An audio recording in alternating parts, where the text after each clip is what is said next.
संतोष पाटील अमण्य या शिबिराला येण्याचे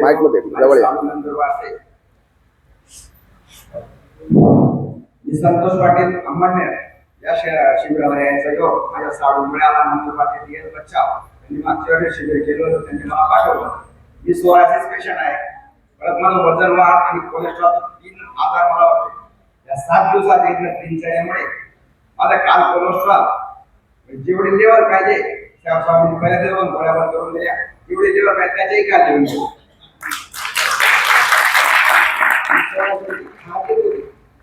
या आहारामुळे खात बंद झाले आणि विशेष सांगतो वजन 2 किलो 800 ग्राम वजन 5 दिवसात कमी.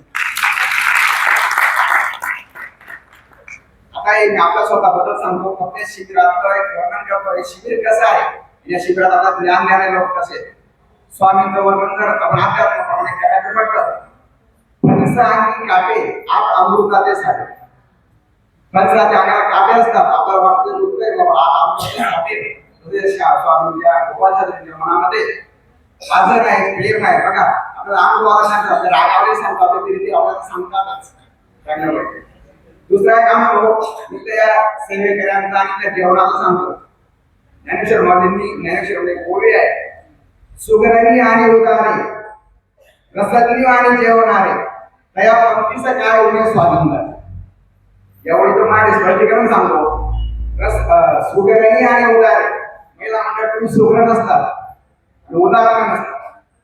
काही महिला सुगरण असतात पण उदार नसतात. काही महिला सुगरण नसतात पण उदार असतात. या ठिकाणी सेवे मंडळी उदार पण आहे आणि सुगरण पण आहे. उदार म्हणजे काय? सुगरण म्हणजे चांगलं स्वयंपाक करणारी सेवी आणि उदार म्हणजे काय? सगळं वाढून देते थोडं, स्वतःसाठी काही शिल्लक ठेवत नाही. जसं या तायांनी आपल्या नंतर जेवण केलेलं आहे, पोट भरून म्हणून वाढलेलं आहे. आपण काय नाही केलं जागेवर सुगरणी आणि उदारी. आणि आपण मी कसे होतो मग थोडं खाणारे नव्हतो, रसज्ञ आणि जेवणारे.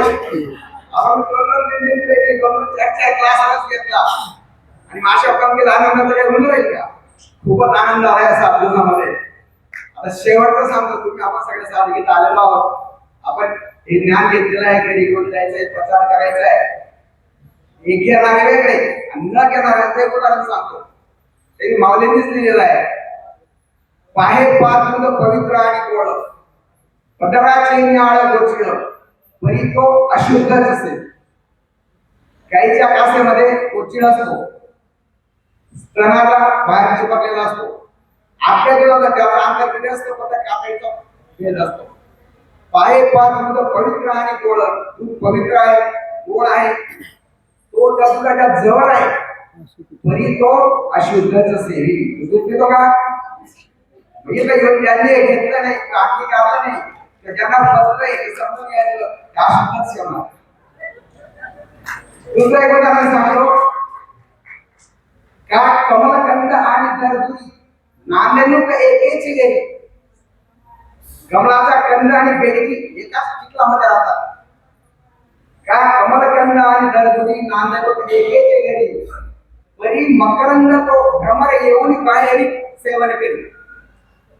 भुंगा बाहेरून येतो, त्या फुलांचा रस शोषून चालला जातो. येरी बेडकीसी चिखुल चिवरे. त्या बेडकीला काय होतो?